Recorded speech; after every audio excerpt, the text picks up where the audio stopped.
Wilson's coaching academy में आपका स्वागत है।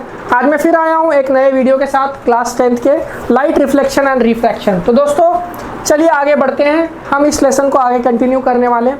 तो आपके सामने मैंने पहले से एक डायग्राम बना के रखा है दोस्तों।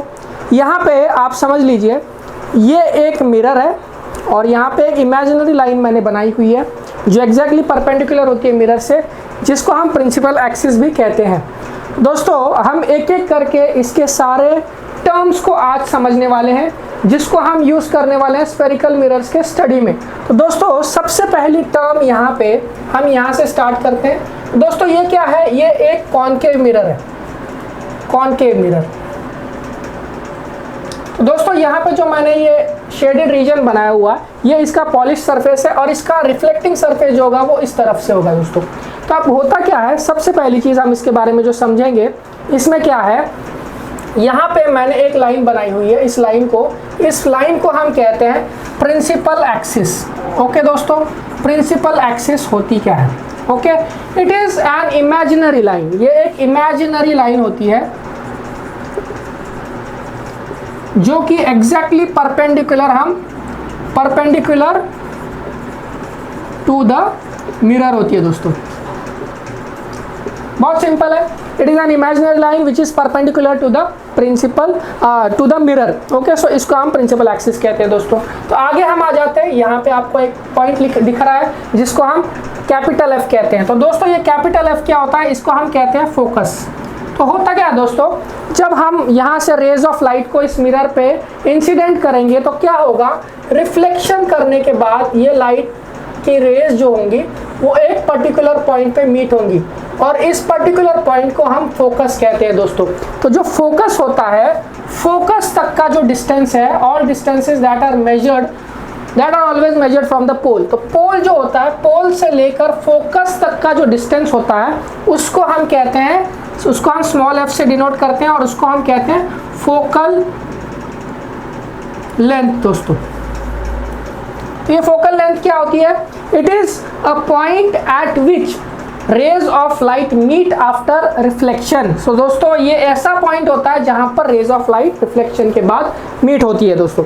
इसके बाद अगला पॉइंट हम देखने वाले हैं, यहाँ पे जो आपके सामने लिखा हुआ है, जहाँ पे मैंने सी लिखा हुआ है दोस्तों। तो ये जो सी पॉइंट है, इस सी पॉइंट का मतलब है सेंटर ऑफ कर्वेचर। तो दोस्तों ये सेंटर ऑफ कर्वेचर क्या होता है? अब जब हमने देखा है कि ये एक मिरर है, तो इस मिरर को हमने एक सर्कुलर स्फीयर से काटा हुआ है। तो जो स्फीयर था, अगर मैं उसे कंप्लीट करने जाऊं तो वो ये डॉटेड लाइन आपको दिखा रही है कि एक सर्कल कंप्लीट हो रहा है। तो इसका जो सेंटर होगा इस स्फीयर का, जिसमें से ये मिरर एक पार्ट है, तो उसको हम कहेंगे सेंटर ऑफ कर्वेचर। तो सेंटर ऑफ कर्वेचर क्या होता है? It is the centre of sphere of which the mirror is part. ये क्या होता है? सेंटर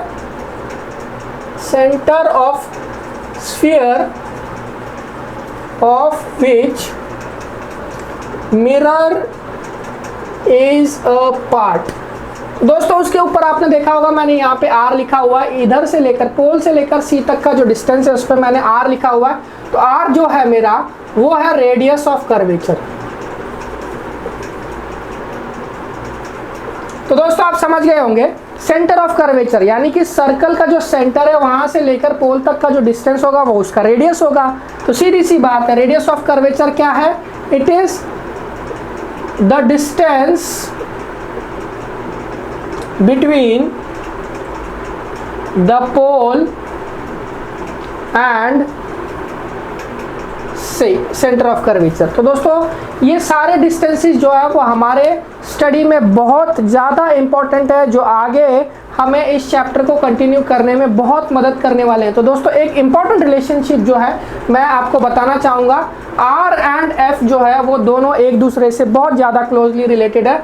तो R जो होता है वो हमेशा 2 टाइम्स फोकल लेंथ होता है। तो वो दोस्तों सेंटर ऑफ कर्वेचर और पोल का जो सेंटर पॉइंट है वो हमारा हमेशा फोकस होता है और फोकल लेंथ जो होती है वो हमेशा रेडियस ऑफ कर्वेचर का हाफ करके निकाली जाती है दोस्तों।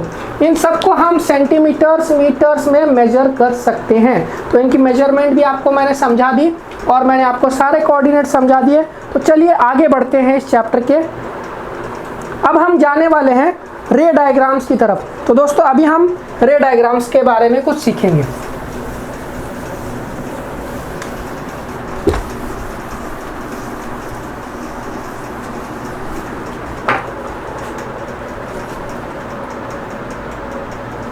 तो अभी हम देखेंगे रिफ्लेक्शन बाय स्फेरिकल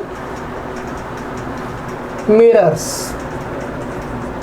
तो दोस्तों इसके कुछ इंपॉर्टेंट रूल्स है जो मैं आज आपको समझाने वाला हूं। इसके बाद हम रे डायग्राम देखेंगे जिसमें आपको बहुत मैं इजी वे में समझाने वाला हूं। बच्चों को याद रखने में बहुत मुश्किल होती है, लेकिन आपको नहीं होने वाली है, क्योंकि आपको मैं बहुत इजी तरीके से समझाने वाला हूं। सबसे पहले मैंने एक मिरर बना दिया और यहाँ एक मिरर बना दिया दोस्तों। अब मैं यहाँ पे एक लाइन ड्रॉ करूंगा, यहाँ पे एक लाइन ड्रॉ करूंगा। अब यहाँ पे मैं शेड करने वाला हूँ इसको। तो दोस्तों यहाँ पे मैंने इसको शेड कर दिया और यहाँ पे मैंने इसको शेड कर दिया। तो दोस्तों आप समझिए कि अब इसमें मैं क्या करने वाला हूँ, एक प्रिंसिपल एक्सिस, इसको हम प्रिंसिपल एक्सिस कहते थे, आपको याद है। यहाँ पे मैं F बना देता हूँ, यहाँ पे मैं C बना देता हूँ दोस्तों, और ये तो आपका पोल है। यहाँ पे भी मैं एक F बना देता हूँ और यहाँ पे मैं C बना देता हूँ, ये आपका पोल है। अब मैं क्या करूँगा दोस्तों, एक रे ऑफ लाइट बनाऊंगा जो कि प्रिंसिपल एक्सिस के पैरेलल है। अब देखो एक सीधी लाइन मैंने खींच दी। अब ये क्या है, मेरी रे ऑफ लाइट है। तो दोस्तों इसमें एरो बनाना बहुत ज़रूरी है। अब यहाँ पे एक रे ऑफ लाइट मैंने बना दी।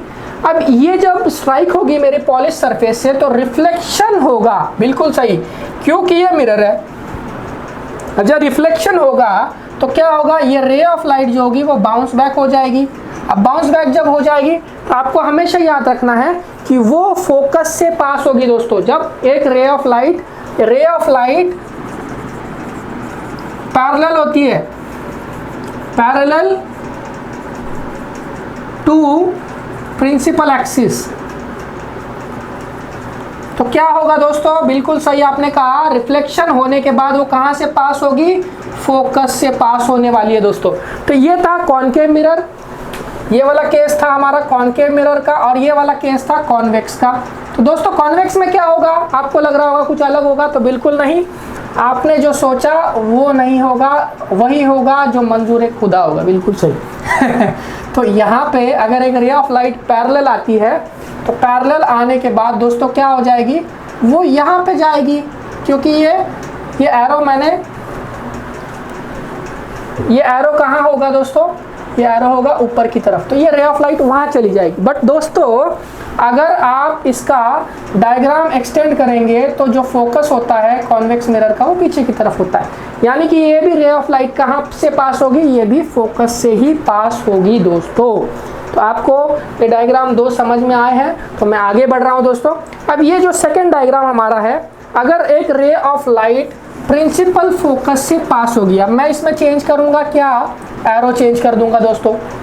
तो देखिए अगर एक रे ऑफ लाइट फोकस से मैं पास करता हूँ, यानी कि मैंने यहाँ पे टॉर्च रखा है, मेरा अभी टॉर्च मेरा इस तरफ में है और टॉर्च से जो लाइट है वो इस तरफ से आ रही है दोस्तों। अगर एक रे ऑफ लाइट फोकस से पास होती है तो वो क्या हो जाएगी, रिमेंबर दैट, उसका अपोजिट हो जाएगा, क्या हो जाएगी, पैरेलल हो जाएगी टू द।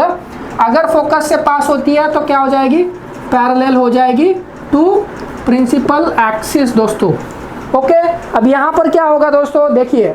तो दोस्तों अभी हम कॉन्वेक्स मिरर का देखने वाले हैं। कॉन्वेक्स मिरर में क्या होगा, तो दोस्तों जैसे कि मैंने यहाँ से एक रे ऑफ लाइट बनाई, तो आपको पता है फोकस यहाँ पे होता है, तो ये डॉटेड लाइन फोकस की तरफ जा रही है, बट ये क्या हो जाएगी, रिफ्लेक्ट हो जाएगी। तो इसका मुझे एरो इस प्रकार से बनाना पड़ेगा। तो दोस्तों इसमें भी क्या हुआ है, वही हुआ है जो इसमें हुआ था। जब एक रे ऑफ लाइट फोकस से पास होती है तो वो रिफ्लेक्ट होकर क्या हो जाएगी, पैरेलल हो जाएगी प्रिंसिपल एक्सिस के। तो दोस्तों आपको ये दो डायग्राम बिल्कुल समझ में आए होंगे, तो मैं अगले डायग्राम पे पहुंचता हूं। अगला डायग्राम हमारा है related to the centre of curvature. अब दोस्तों सेंटर ऑफ कर्वेचर हमने देखा था कि ये मेरा कॉनकेव मिरर है और ये मेरा कॉन्वेक्स मिरर है। तो दोस्तों मैं यहाँ पे एक लाइन ड्रॉ करता हूँ, यहाँ पे एक लाइन ड्रॉ करता हूँ।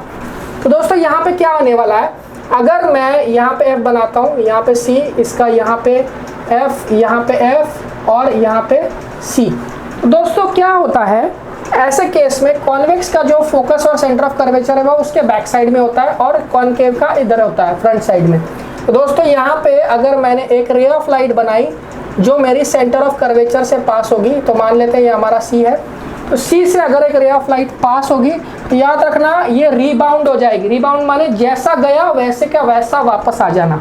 ओके, तो इस केस में भी क्या होगा, अगर मैंने एक रे ऑफ लाइट बनाई तो ये अगर सेंटर ऑफ कर्वेचर से पास होती है, अगर ये जाती है तो वैसी की वैसे रीबाउंड होने वाली है दोस्तों। तो आपको याद रखना है कि centre of curvature is a very important topic, कि अगर लाइट हमारी जैसी जा रही है वैसी की वैसी वापस आ रही है, वो सेंटर ऑफ कर्वेचर पे ऑब्जेक्ट को हमने प्लेस किया हुआ है दोस्तों। अब इसके बाद एक सबसे इंपॉर्टेंट डायग्राम है, जो इसके बाद आपको हम रे डायग्राम सिखाएंगे। अब इसमें क्या है दोस्तों, अगर एक और मैं ये कॉनकेव मिरर बना देता हूँ, आपको अभी तक याद हो गया होगा कॉनकेव और कॉन्वेक्स क्या होते हैं। यहाँ पे मैंने कॉन्वेक्स बना दिया, तो दोस्तों यहाँ पे एक इम्पॉर्टेंट रे डायग्राम है।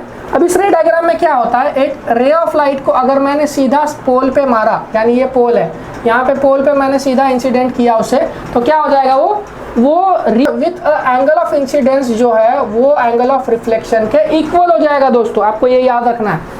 अब यही चीज़ अगर मैं यहाँ करता हूँ तो वहाँ पे भी वही होने वाला है कि अगर एक रे ऑफ लाइट मैं इंसिडेंट करता हूँ कॉन्वेक्स मिरर के पोल पे, तो एंगल ऑफ इंसिडेंस और एंगल ऑफ रिफ्लेक्शन जो होंगे वो इक्वल हो जाएंगे।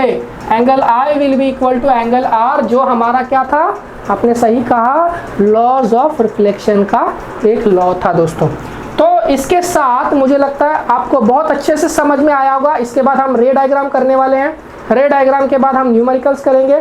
तो आगे बने रहिए, इन वीडियोस को पक्का फॉलो कीजिए, अपने फ्रेंड्स के साथ शेयर कीजिए और लाइक सब्सक्राइब करना बिल्कुल ना भूलिएगा, और अपने फ्रेंड्स को भी ज़रूर बोलिएगा लाइक और सब्सक्राइब कीजिए। Thank you.